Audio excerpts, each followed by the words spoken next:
until you have a line level. The line level you're going to send to the transmitter, and that's where Jack and Francis will take over tomorrow and show you from the line level to the transmitter, to the antenna, to the waves. Okay, so it's a logical pathway from when I'm speaking until when people can listen. And at the end of the day, I will sell you some radios. No. No. Okay. All right, so. Oh, pardon.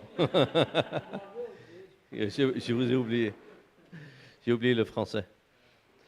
Donc là, on va parler depuis le micro jusqu'à la sortie de la table de mixage. Différents éléments. Je vais parler des microphones et des choses là.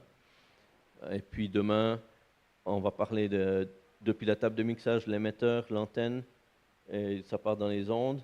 Et j'ai dit à la fin, je vais vous vendre la radio. Non. OK. Donc, je vais vous parler de différentes sortes de micros. I need to switch to English again. and again, this one has French, so it should help. Microphone types, directivity, some mechanical considerations regarding microphones.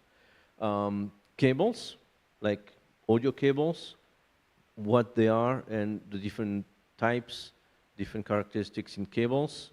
And this is where I wanted to speak about unbalanced, because it's an important thing, especially when we do radio, also when we do other things, but especially for radio, because you have the radio waves not far. Connectors and wire structures and mixers. I will use actually pictures and a schematic from that mixer I'm using here. And I'll speak a little bit on different type of mixers, digital, analog, some functions we have on a mixer. We'll go through some details there and some consideration on usage. So microphones, we have two main types. We have dynamic microphones and we have condenser microphones. These are the main types. There are other types, but they're not so common for studios or maybe in studios but more expensive. These are the two types you may encounter in your work. Dynamic microphones are like the one I'm holding in my hand. This is an SM58, which is one microphone that exists forever and everybody's using worldwide. It's a very famous one. It's a good quality. And if you don't need it as a microphone, you can use it as a hammer or anything else. It's so strong, you know. Maybe you can even use it as a loudspeaker. No kidding. Okay, so some differences. The dynamic microphones, like the one I'm holding, is passive. The condenser microphone is active. It needs power. Okay? And we'll talk about how to bring power to a microphone. You can, so in some of them you can put a battery, especially if you have a battery pack, like this battery pack here, which is a receiver, but you also have this type where you have the microphone directly attached to the battery pack, and this one has a battery built in. Or you can add what we call phantom power. That has nothing to do with phantoms. It's just because it's power that we don't see. Okay? So it's a bit complicated to explain, but it goes through the microphone cable from the mixer, and it powers the microphone. Okay? And this is something that you can turn on and off, depending on the mixer. Sometimes you turn it on for the whole. Yeah, in this one, I'll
Open.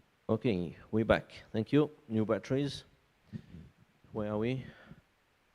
Phantom power. The power goes via the cable to the microphone, and I'll show you when we get to the to that part on the mixer. I'll show you the button to turn on Phantom. Sometimes you can turn for one channel only, or for a group of channels. But if you don't have the phantom power or battery, these microphones will not work. The dynamic microphones are more robust. They stand like mistreatment. If they fall on the ground, they won't break right away, usually. They may get damaged, but they will still work. Not that I recommend that, but it's a bit more strong. And the condenser microphones are more sensitive in both sense of the term, meaning they're more fragile, but they also pick more noise, or like background noise, because they're more sensitive in the recording, right? So usually it's, and they tend to be more expensive, and we use them in studios more than outside. Dynamic are cheaper, condenser are usually more expensive. The dynamic microphones also stand higher sound levels. You can go out, or you can go in noisy places. They're more robust, more resistant to that. And the condenser microphones are usually more for studio environment.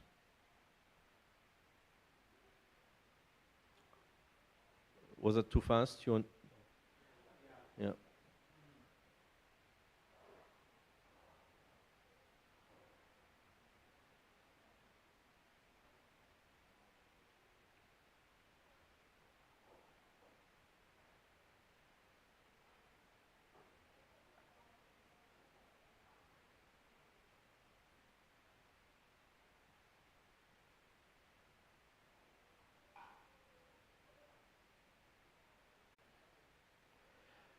The microphones, they don't capture the sound the same way from all directions. Or maybe some do, but not all. And that's what we call the directivity. Like for this one, if I speak from the side, you notice right away, it's quieter, right? If I speak right in the front, it's louder.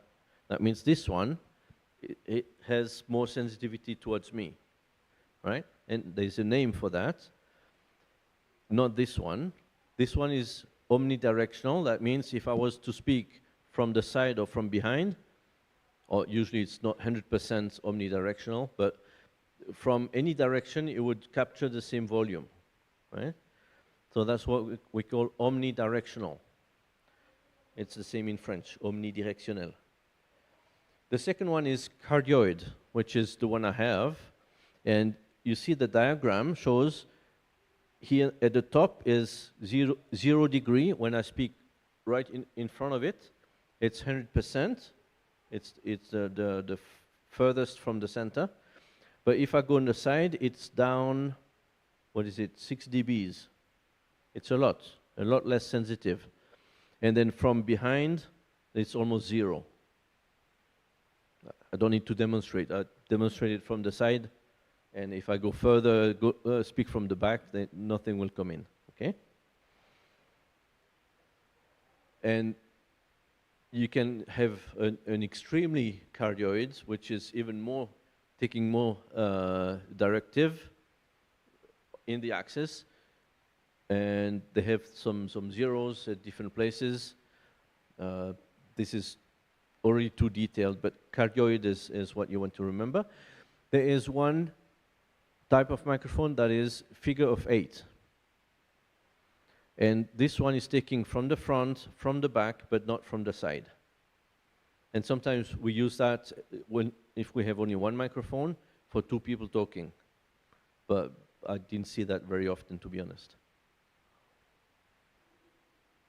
And then we have what we call the shotgun microphones. It's these very long microphones you probably saw in some places. Sometimes we put that on cameras because we can zoom with the camera, but it's more difficult to zoom the sound. So it's a microphone that is taking really only right in the front. So it has even more directivity. Okay? Do you need to go back to one or the other? You good for notes? Yeah?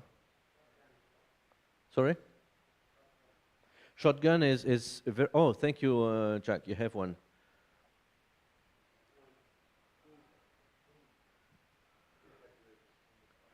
Yeah.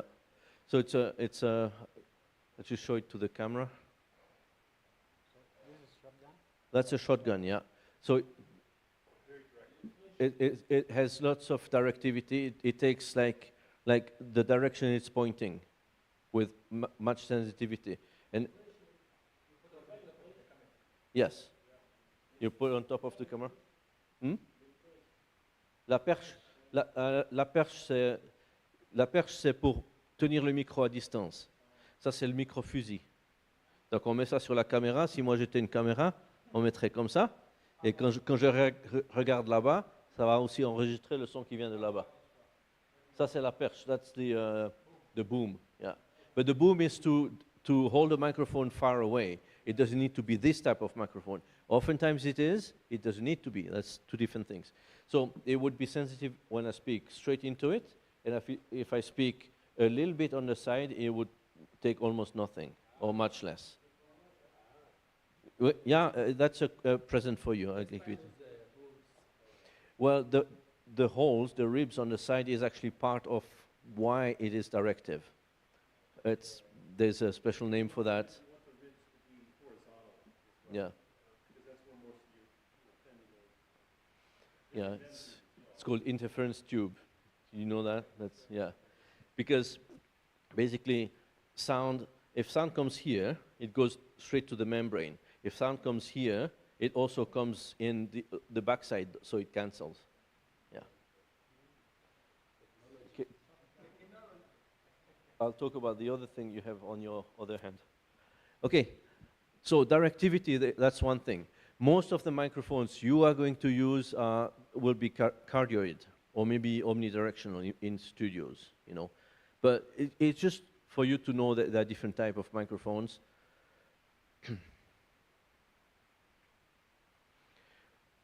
The first one, that's the one I'm holding, the SM58, Shure. That's a very classical, and there are other types that are very similar. It costs around $100, which is fairly cheap for a microphone. No, that's dynamic, it has no battery.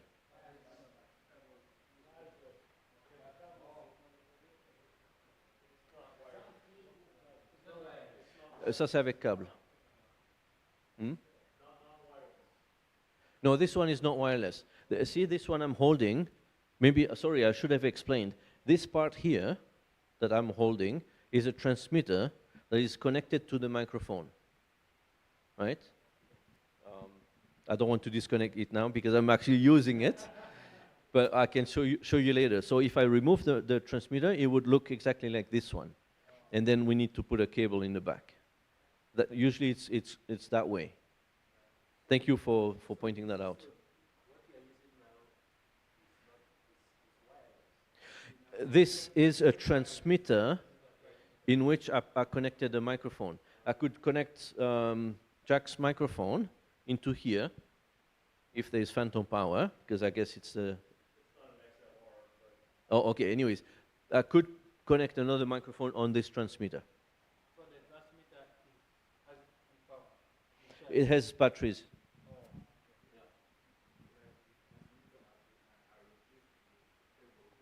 Yes, yeah. Yes, yes. Thank you for pointing that out. Yeah, I didn't even realize. Yeah, thank you. Some microphones are a little bit bigger, like this one. Some microphones are even bigger. That's what we use in studios often. Some microphones are very small, like the microphone that is at the end of this headset. See the size difference? This is very small. And it can be very, very small. Sometimes you almost don't see it. So just to show you different size of microphones. But that's not a criteria to choose a microphone, the size usually, unless it's for going on stage where you don't want the public to see the microphone so much, etc. For studios, for when you do recordings, video or audio recording, then you need the practicality of the microphones. Sorry?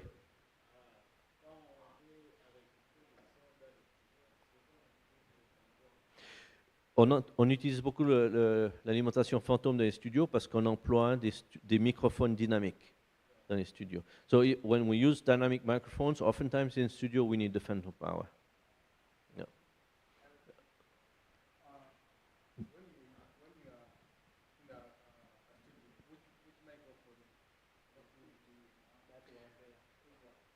You know, that's a question I have often. Which microphone should I use in a studio? I want a big microphone like this one in the center. Oh, it looks good, it's big. And what I'm saying is, if you're not able to use this microphone in a studio and have good results, I won't pay such microphone for you. And I would recommend you don't spend money for this microphone because you won't even be able to tell the difference. You know, yes, they are more expensive, they're more sensitive, but that means it's more difficult to work with them. You know, they will capture all the noise, and even the birds on the roof and the cars over there, and you know. So, are you sure you really want this? I'm not saying you, I'm saying in general, right? So, you need to think about these things. These ones, the one in the center, is what we call a big membrane. This one has a fairly small membrane, maybe like this. That one has a bigger membrane. Actually, I don't know the size of the membrane in this one. Do you know? But it's not called a big membrane microphone, that I know, right? Is it 1 inch? Okay, thank you. 1 pouce, la dimension. 2,5 cm. Anyways, there are criteria to choose a mic, but don't think an expensive mic is necessarily better. If you are specialized, if you really know what you're doing, yes, they're better, but they can break faster. So you spend more money and they break, then you lose everything. You better have a simple mic that is robust, that will last 20, 50 years. And, oui, mais le microphone cher, il va casser plus vite. Il est plus fragile. Donc, avec ça, tu fais le travail sans problème.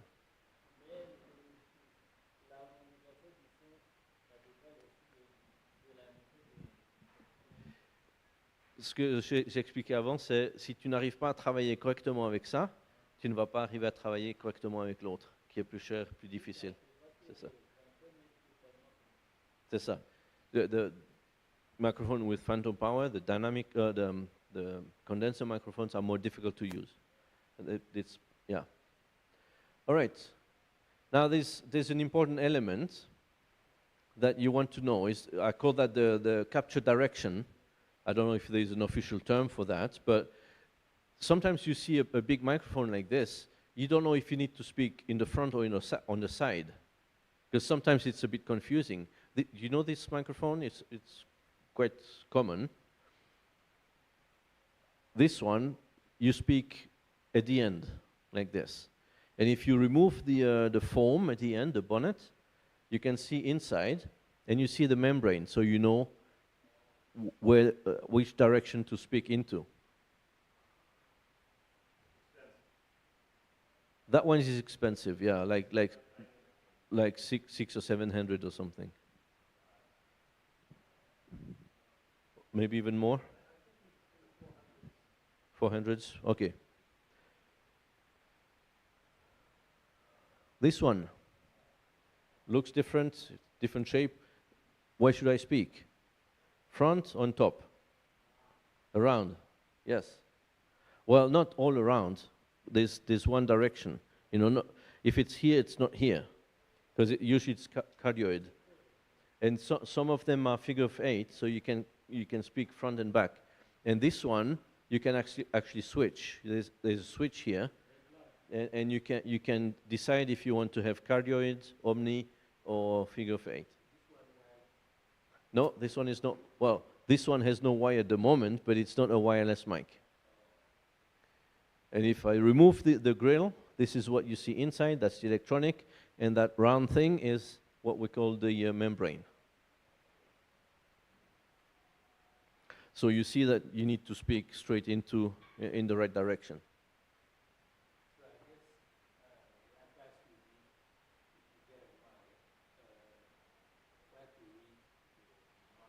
Yeah, don't open it if you can avoid opening it, because you may damage it and you get dust inside. So I'm showing you these pictures, but I found them online, so, right. What about this one? Sorry? Qu'est-ce qu'on a dit? Il dit, quand on reçoit un microphone, il faut bien regarder le mode d'emploi, savoir s'il faut parler de nous comme ça ou comme ça.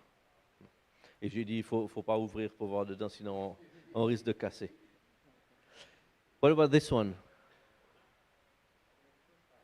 Two sides, you think? Hmm?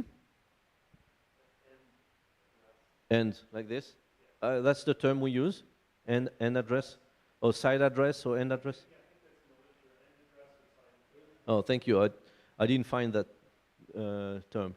Sorry? On parle sur le côté ou devant? The côté. The côté? On the side? Everyone? The side. Yeah, side? Everyone? You say front. Who wins? You say front. You're right. It's front. Yeah, yeah, yeah. Because it gives some directivity like this one. See, inside you see the membrane now. The membrane is there in the front, and in the back you have these ribs, these openings, slots, and this is where the sound is cancelling when it comes on the side.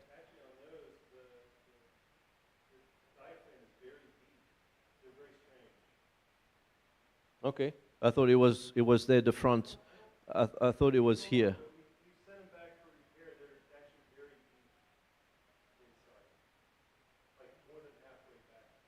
Okay, whatever. That doesn't really matter.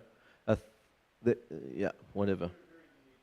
Yeah, I just took that as an example because I found a picture to see inside, so, and to have some examples of how would you call that, the address direction axis, whatever. Okay, I just wanted to point that to you that there are some different types of mics, and sometimes you speak from the side, sometimes from the front. The mounting of microphones can be different as well. You can have a simple clip like this, or a clip on spring. This one, that's the same we just saw, has like a holding at the bottom, or it can also come with that thing here, which is a rubber suspension. We call that a spider. It looks a little bit like a spider, I guess. And that would help decouple the microphone from the noise from handling, or from if you tap on a table and it's attached with the other system, then noise would come in. With a spider, it's rubber suspended, then you don't have so much noise coming in. And this is especially true for condenser microphones in studios because they're more sensitive. They're also sensitive to touching the table and vibrations coming in. It picks up a lot, yeah. But it's really difficult. It's more difficult to use because it captures everything. You know, you go like this on your pants, and then it's in the recording. Yeah, seriously. Don't forget to make sure you have the right adapter here, because there are two standards for the mount. You have the big thread and the small thread, and it's a measure in inches. Do you know the measurements? 3/8 and 5/8. 3/8 and 5/8. Anyways, doesn't matter. That's the standard for microphones, thankfully worldwide, for what I saw. There are some exceptions, but now it's either the big one or small one. But make sure you have the adapter. Usually it comes with a microphone. Now, some microphones we can hold in the hands, like I'm doing here, right? In this picture, that's a wireless microphone. It's difficult to see, but I'm telling you. And you see how the hand is in the middle. That's quite important. If I was holding this one like this, it's a bit of a bad example, but the antenna is somewhere here, right? So now I'm blocking.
Okay, thank you. New battery is on a transmitter.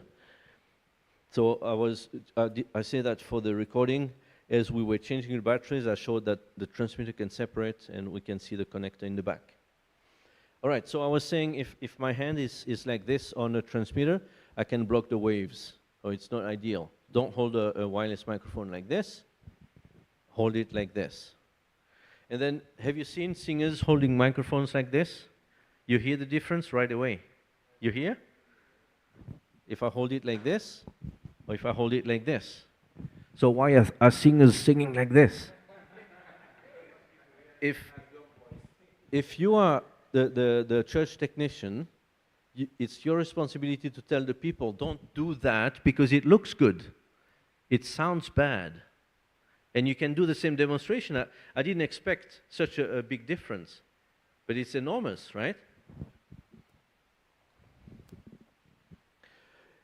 Also, if I hold it back here, then you need to crank up the volume. You should help people hold the microphones at the right place if it's handheld. That sounds pretty obvious, but these are basics on handling a microphone.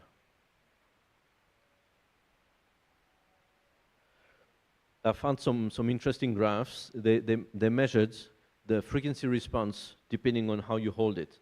So if you hold it normally, you see the response is pretty flat. What you have there is the frequency on the horizontal axis and the volume, if you want, on the vertical axis. If you hold it too close to the membrane, I don't know if I can demonstrate if I go from here to here, it makes a small difference. But if I start covering here like this, you see the bump, and that's why it suddenly sounds a bit strange in certain frequencies, right? So this is the live demonstration of this.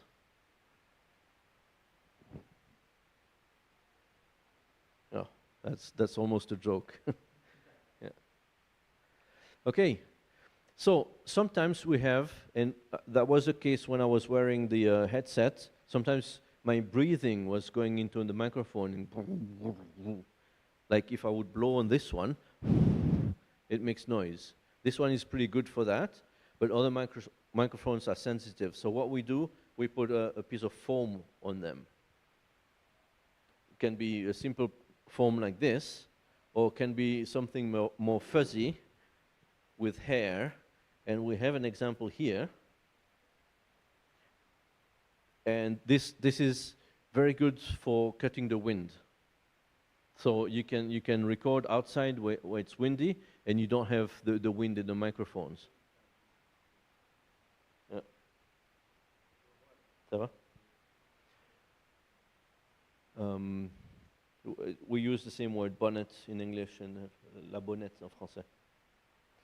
Or pop, anyways, pop filter is actually coming later.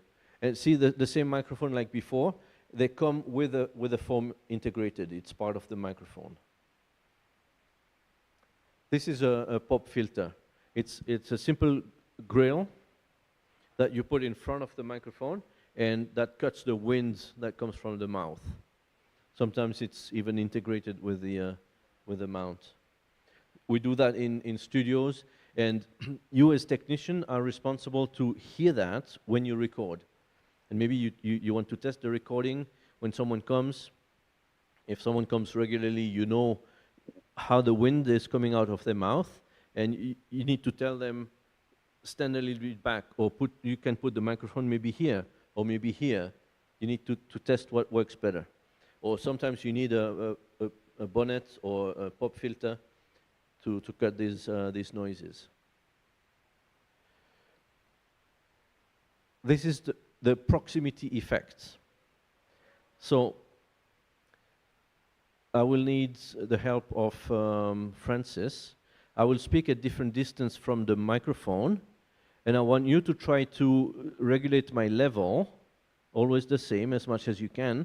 And you guys, you listen to the tone or to the frequency response of the microphone. I'll go slow so you can follow me. I'll go first closer.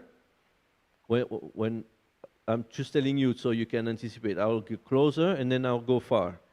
Okay, so I will start saying something that is not meaningful, but you concentrate on the tone of my voice, okay?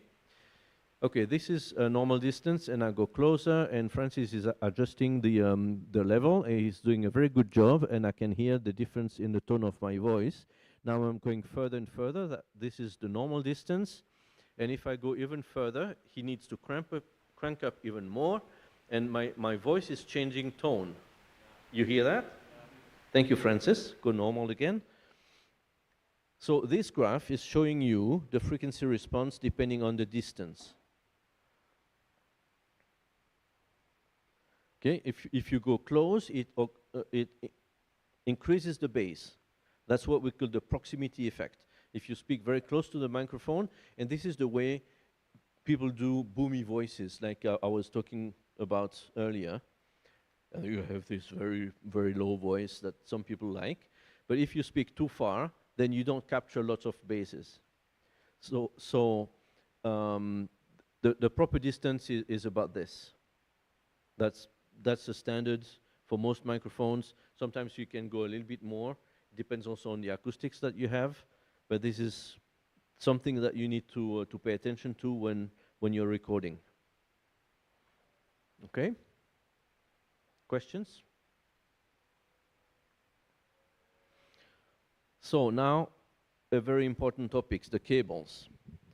Balanced and unbalanced. This is a single cable. In the center, you have the conductor, the copper. And on the outside, you have the shield. Okay? We put the shield around to protect the conductor from interferences from outside. But some interference can still get in. So what we do, instead of having only one conductor, we put two in the same shield. And what we do, we send the opposite signal on one wire than on the other. You know, that means when there is interference coming in, they come in positive on one side and negative on the other side, so it compensates, right? And that's what we call a symmetrical cable. And the symmetrical, yeah. Oh, sorry, that's the French, it's bad translation. Symétrique en français and balanced in English. Symmetrical also makes sense, but the real term is balanced. Sorry about that.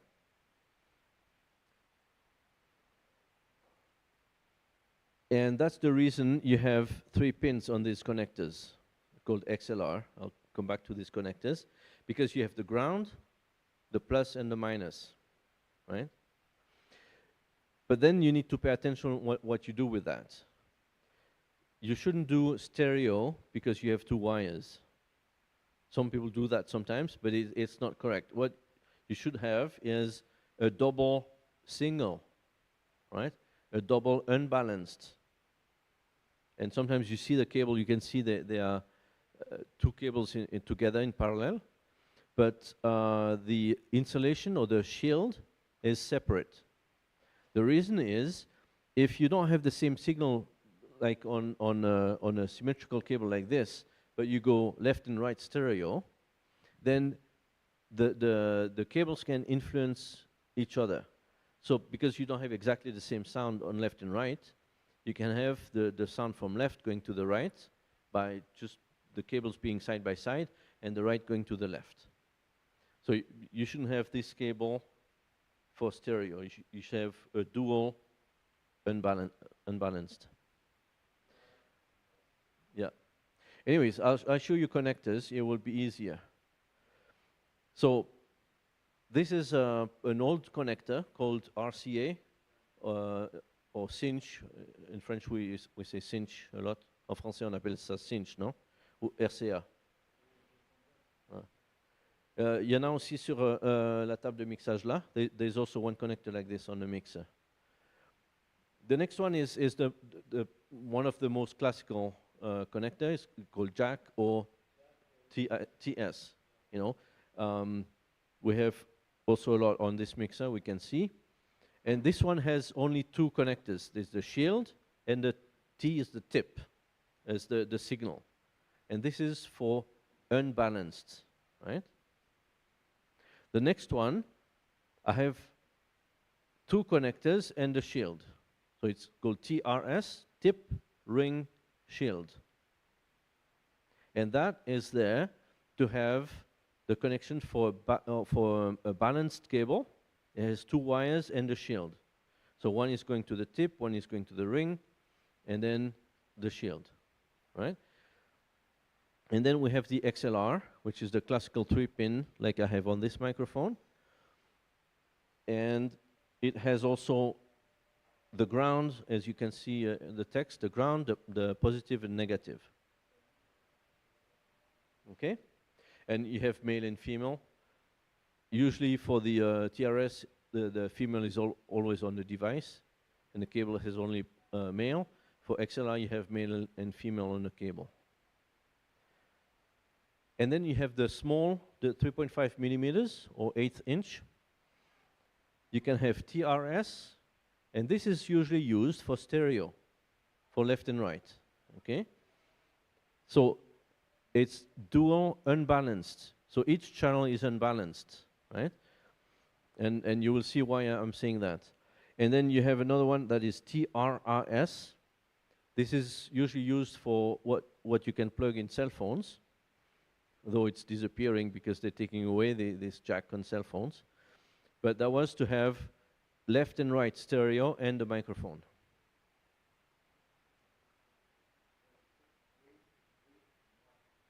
So it's TRRS, tip, ring, sleeve. Yeah. But the sleeve is like or the shield, if you prefer. C'est le blindage en français. Le blindage, c'est le conducteur extérieur de protection. So these connectors have each specific functions.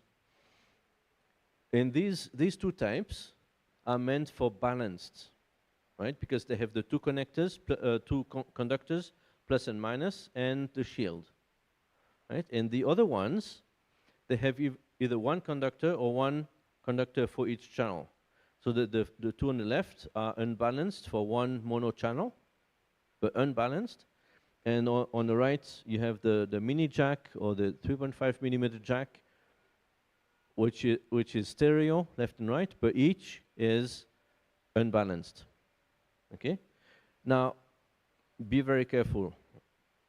Pay attention to that. So this is stereo, but this one, you may know that it's also used for stereo.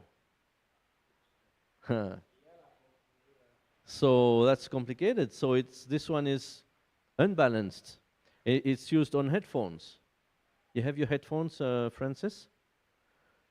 Do you have a big jack? Can you show us, please?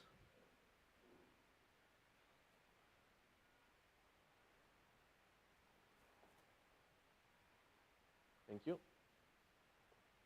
Okay, you see here, maybe you don't see because it's too dark, but this is exactly that connector.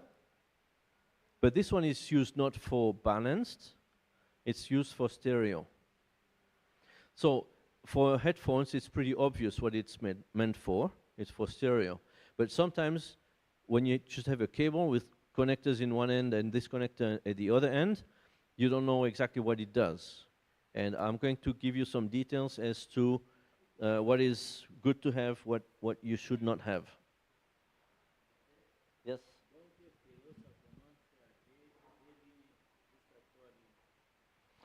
Yes. So, yes. So for stereo, you need two connectors, two conductors, but the cable is unbalanced. Donc le fil, c'est deux fois un fil asymétrique. La fiche qui a 3 lignes, ça c'est pour le casque stéréo et le micro. C'est pour les téléphones. Okay. Now, I'm not going to go into details, but you also have to pay attention if you need to modify a cable. You need to know which is going. And this is an example of what you're supposed to do, because the one that goes to the tip, needs to go exactly to the pin number 2. And you have to do that right. Sometimes I've seen that done wrong in XLR cables, where they mixed up the cables and then you have noise coming in. Or sometimes there's an XLR on one end, but inside there's only one conductor. These are things that you shouldn't have, so you need to pay attention to that. This is an unbalanced cable, and that's okay to have an RCA connector at the end and a TS at the other end. So these are both examples of correct cables. So I'll show you other pictures of correct and incorrect cables. That's the normal XLR regular microphone cable. That's okay, because we have XLR at each end. These ones have XLR at one end, male or female, and then you have the jack TRS at the other end. So in this case, I know, by looking at the cable, this TRS is for balanced connection, not for stereo. Okay, you with me? And this one can be used for stereo unbalanced or for balanced connection. Usually this one is made for balanced connection, not for stereo, but it would be okay to use it for stereo. This one is okay, it's mono, unbalanced. This is a typical guitar cable. Guitar or instruments, yeah, like can be piano, etc. This is okay too, because it's unbalanced to unbalanced, TS to RCA, and that's obviously correct as well. This is okay as well. It's a mini jack to mini jack, stereo to stereo. That's also a classical that you use between your computer and the sound card or things like this. Yeah, well, that's usually around computers or maybe media players like MP3 players to a sound system or something like this.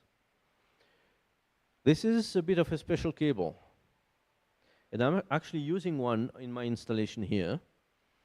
That's the way I take the sound out of my laptop in stereo on a mini jack, and it goes to two bigger jack, TS, mono left, mono right. This is okay, because it's two unbalanced cables, right? That's a bit of a special case, because you can use it for stereo in that connector, and then it goes left and right. But it's also used for something a bit special. It's to divert sound from a mixer, and the sound goes out on one connector, goes to a processor, like a reverb or something external to the mixer, and then it comes back to the other cable. We call that an insert cable. You will probably use that very rarely, but that's what we use in studios. This is a 6.3 millimeter. It's a bigger jack, like on the headphone I showed you earlier. And this is a mini jack, 3.5 millimeters.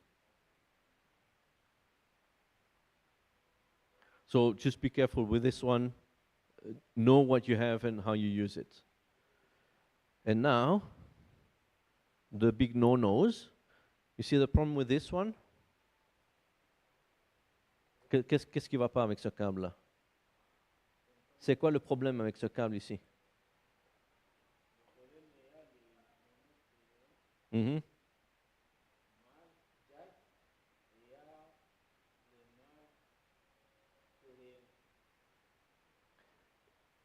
Something's wrong, with that cable. You see that?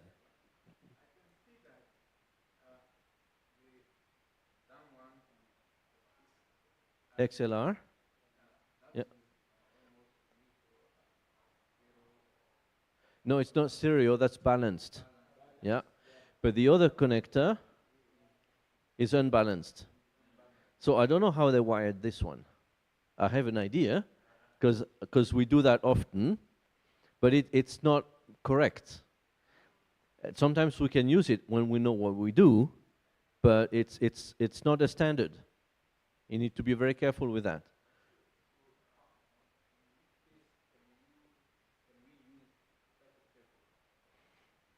I will not tell you now. I would prefer you to not use this, you know, because someone made it and you don't know what they did, because it's not standard, you know.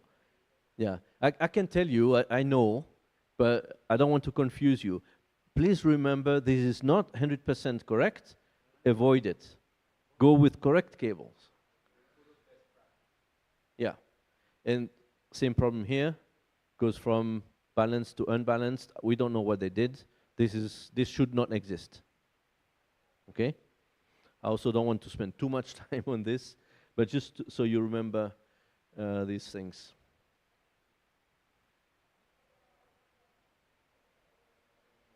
Do you know what this is?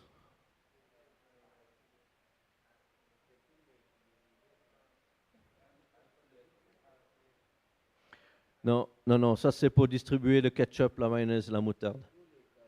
No, no, c'est pour distribuer le ketchup, la mayonnaise, la moutarde. It's a condiment dispenser. No, that's for the joke. This is actually left, right, and video. Yes. C'est le son gauche et droite. Yeah. No, but that was for the joke. You know. Okay. So now we'll talk a little bit about this mixer. You know, that's the one I have right here. We'll look at it a little bit closer. But this is just one example of a mixer. The next picture here is a digital mixer. This mixer is analog. You also have digital mixers. You can do other things with them. You can control them from a tablet, even from a cell phone. Well, that's quite practical, but it's not easy to use. And sometimes you have even mixers like this one, where you don't have any surface, any buttons. It's only with a tablet. Or you can put a laptop and a screen. You can open an app on your computer, and you can control the mixer. So this is pretty nice, but you need to know how to use that. Now I want to concentrate on this one, because it's easier, it's basic, and if you know this one, then it's easier to go and use a digital mixer, right? So that's the basics. I want to go through the different elements on this one. So you see that it has different channels. The first two channels are microphone channels. You see the XLR input. Yeah. L'entrée XLR. Ça, c'est des canaux pour les micros. OK? Voilà, c'est ça. C'est deux canaux micro. So just two microphone channels. And then we have another two channels, which are stereo. You see on the top, and I'll come back with more details on this. Or you want to put it on a table for the video.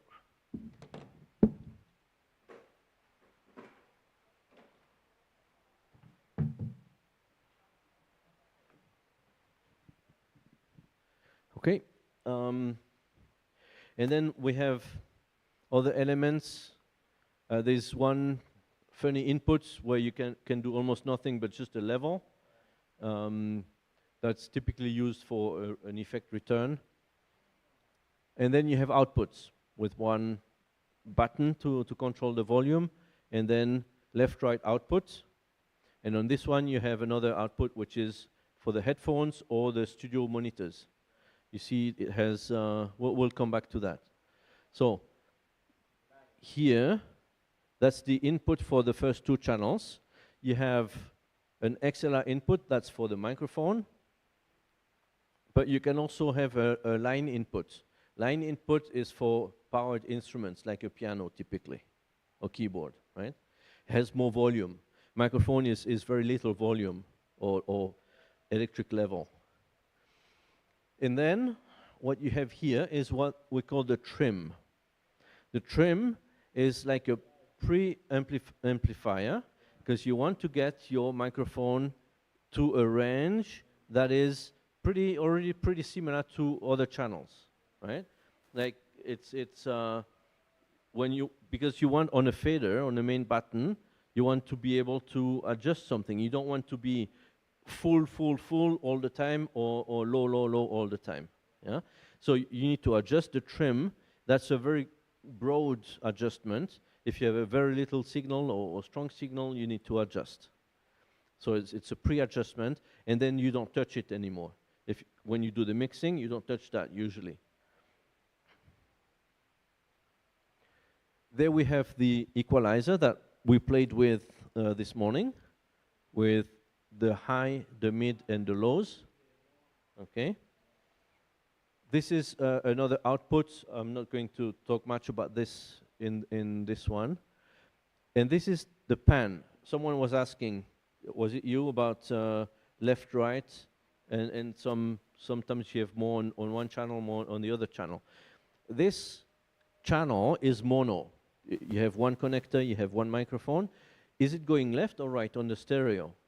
So if it's for recording a program like this, you would keep it in the center, it goes out left and right. But if it's a choir singing, you may want to have that microphone more on the left and the other microphone more on the right. And that's what you do with the pan button, panoramic it's called. And then beside it you have a little light, it says clip. And that's an indication if your volume is too loud, it would turn red, and you know your volume is too loud. You need to trim down. Okay?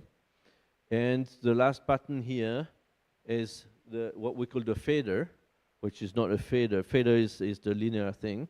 That's a rotational, but it's still the fader. It's still the volume for that channel into the mix.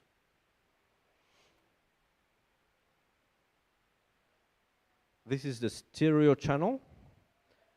It's meant for line inputs, like for piano, for a CD player, or something like this. As you see, on this mixer, it has no trim, because it's already pretty much standards, the level that should come in. Microphones are more wide range, can be low, can be high. This one is standard. The EQ is the same. That one we skip, and then the balance. The balance is a little bit different because you already have two channels, left and right. So if you want left to go left and right to go right, you keep it in the center. But you can send both a little bit more on one side.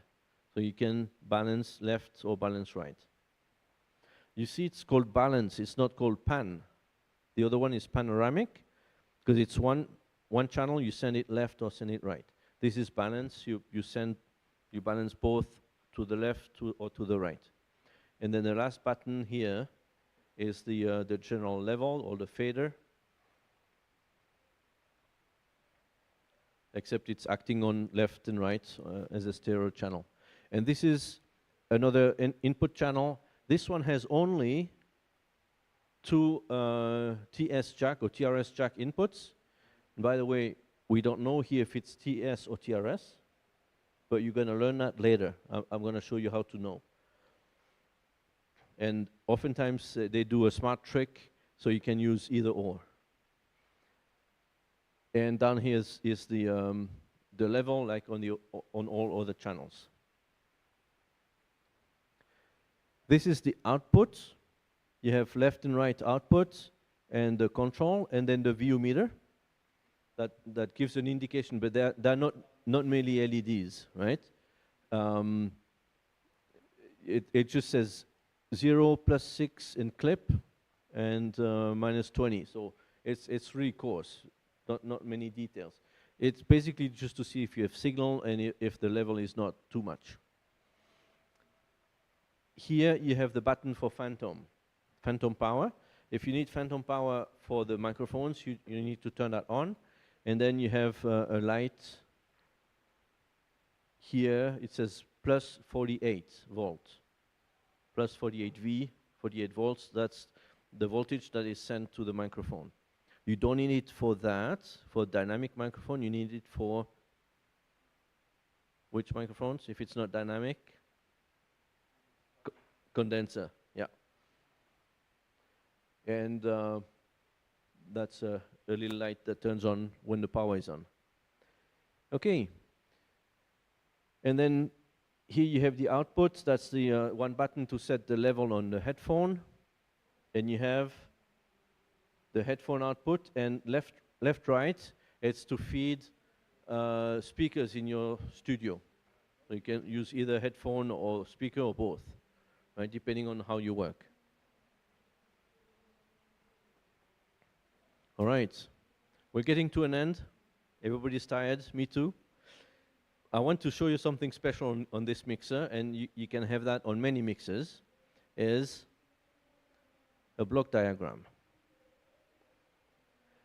This is a little bit technical, but I want to show you some details so you understand, and maybe one day it will help you.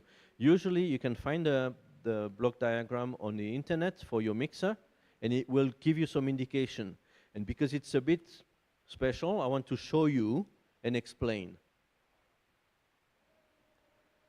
Here, it's showing the inputs. So what do we have? We have, you may recognize, you see here the mic input, it's the XLR connector, right? And down here, this represents the TRS. You see the T here and the R here? Can you see that? It's very small.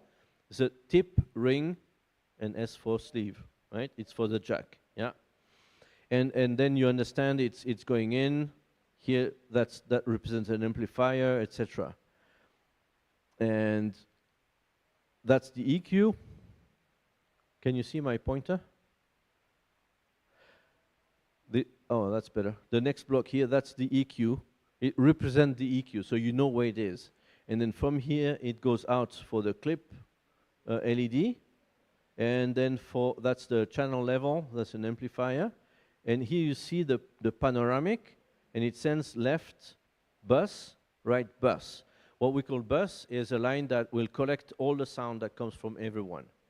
It's not necessarily a cable and connected directly like this. It goes into some electronic to mix the sound, but the principle is here. And then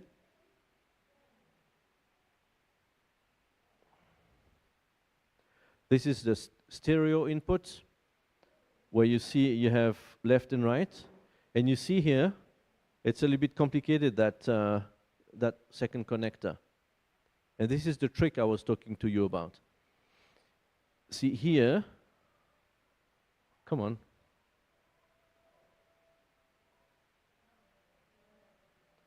Oh, I see. So this is the EQ that acts on left and right channel. So this is left and right channel. If you have nothing in the right channel, this represents connectors. And when you plug something, it opens the connector. You understand the idea here? So the T and the R would be pushed open, and then the sound would go straight. If not, then it's connected to here.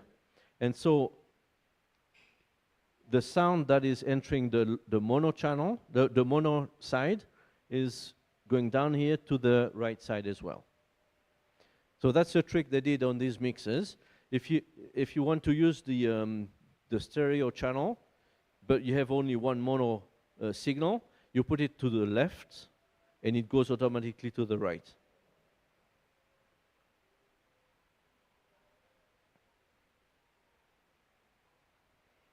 And that's the output, and the reason I put that is because I want to show you something else, is you see the phone output is here, and you have the TR, right? It's for this stereo connector, like for the headphone, right? The TRS. But you can also have two outputs here. That's what they call control room, and you can have left and right. But here, the right goes to ground. That represents ground. So it's a balanced connector, but one of the pin on the connector goes to ground. So it's kind of a mix between balanced and unbalanced, right? But it's still a TRS connector. If you go with a TS connector, you with me? TS connector with only one conductor, it would go to the tip. That's where the signal comes from. And this is the ground anyways. So on these outputs, you can have TRS or TS. Oops. Okay. So that was it. I don't want to go into too many details, but just to say the block diagram, the schematic, can be helpful for you to understand the mixer better, to know what you have, and to know, oh, is it now TRS or TS? Is it balanced, unbalanced? And that you can find the information here, or in the user manual. Oftentimes they talk about these things. They even show how to make cables, how to do them properly, the way I showed you earlier. All right. Whew. Any questions?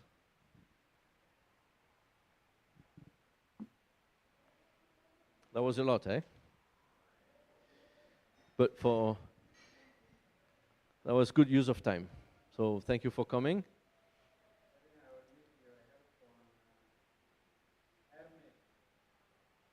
On? I don't know the Hermet mixer. Okay, I think if there's no question on this topic, I'll stop here. And thank you again for Francis and Hosea for the streaming. And thank you everyone for coming and for participating. Thank you Jack and Brian for being with us and participating. C'est seulement pour dire merci à tout le monde qui a aidé. Merci d'être venu, merci aux techniciens et merci à tout le monde qui est venu. Merci, merci. Voilà, on est encore là, on est ensemble, on va discuter un peu et on peut arrêter le streaming. Merci. Merci.